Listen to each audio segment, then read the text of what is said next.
So, you want to find a Gmail account by phone number. Rachel here, and I will guide you. Open a web browser. This can be on iPhone, Android, or your computer. Load accounts.google.com. At the top right corner, click on the profile icon. If you see multiple accounts listed, choose the option to add another account. On the sign-in page, click on Forgot Email. Enter the phone number associated with the Gmail account and click Next.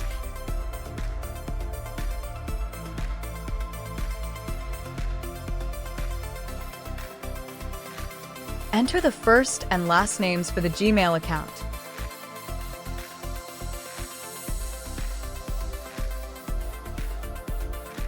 Click Next. Google will send a verification code to the phone number you provided. Click Send to receive the code. Once you get the code via SMS, type it in and click Next.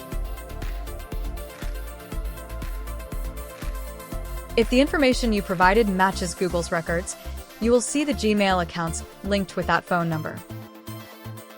Thank you for watching this video. Don't forget to hit the like button below and share it with your friends. If you want to see more videos like this, click subscribe and join us.